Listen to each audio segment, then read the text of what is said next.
I used to think the Apple ecosystem was just marketing. Everything just works, everybody would say. And that really just sounded over-exaggerated and expensive. But after working inside of it, I realized something quite uncomfortable. It doesn't save time, it saves thinking, and that's critically different. So just quickly interrupting this video for a quick message from today's sponsor. I'm really grateful to Clean My Mac for sponsoring today's video. I didn't actually realize how much my Mac had slowed down until I had installed Clean My Mac. Clean My Mac scans your system, removes what you don't need, and gets things running again quickly, without digging through all your folders and files to do it yourself. If your Mac doesn't quite feel as fast as it used to, this is probably a quick fix. I've also got a code down below in the links, so if you do want to give it a try, click on that for me.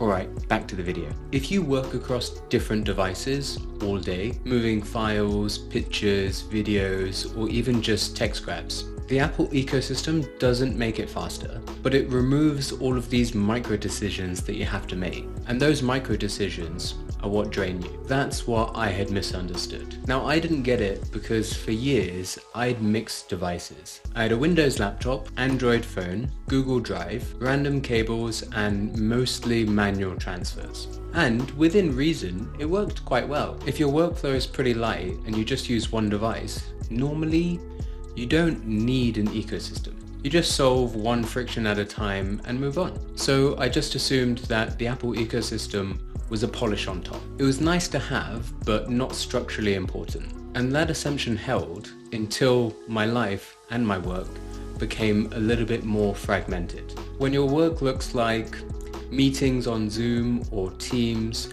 writing emails, writing scripts, filming videos, taking thumbnails, editing thumbnails, uploading to YouTube, and also condensing the audio, things can get a little bit hectic quite quickly. The problem wasn't speed, it was context switching.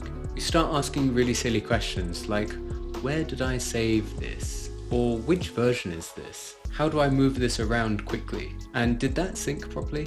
Each one of them individually costs absolutely nothing, but 30 of them in one day, that is friction. This is where things quietly changed for me. I take a thumbnail on my iPhone, it would instantly be available via iCloud on my Mac, where I could open Illustrator and edit it. No cable, no upload, no send to myself. And if I needed to do something manually, 2 clicks, AirDrop, done. Copy a script line from my iPhone into my Mac using the universal paste, start writing an email on one device and use handoff to finish off my email. None of those features are exciting at all, but they do remove decisions and increase flexibility. I stopped asking, how do I do this? And I just did it. Here's the important distinction. The ecosystem doesn't necessarily save time. You could move the files manually. You could email things to yourself, and you could plug in a cable. It saves that tiny pause before an action. And professionals don't run out of performance, but we do run out of uninterrupted focus. Even something small, like the AirPods, matter a lot. Now, spoiler alert, I actually used AirPods with an Android phone and a Windows laptop, just because I found that they stuck in my ears no matter what. But now that I've got a Mac and an iPhone, I found that the automatic switching was effortless. Laptop call, they connect. Phone call, they also connect. No Bluetooth menu and no disconnect, reconnect ritual. It's just invisible and blissful. And when you're in deep work, like fully in the flow state, protecting that flow matters more than raw capability. Flow is quite fragile because I know there are a bunch of other headphones which will produce a better sound and sometimes are even cheaper, but nothing will protect my flow like the AirPods will.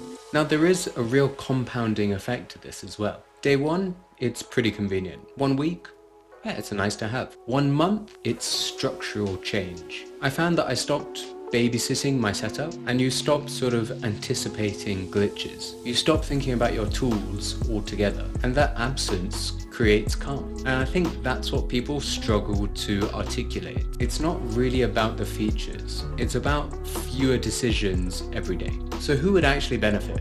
Because, spoiler alert, I don't think everybody would benefit. If your work is single device, light, and infrequent, you probably don't need a whole Apple ecosystem. But if you work across your laptop and your phone consistently, create content and manage different files all day, and value the flow state and some flexibility, the ecosystem earns its place. Not because it's powerful, because it just disappears.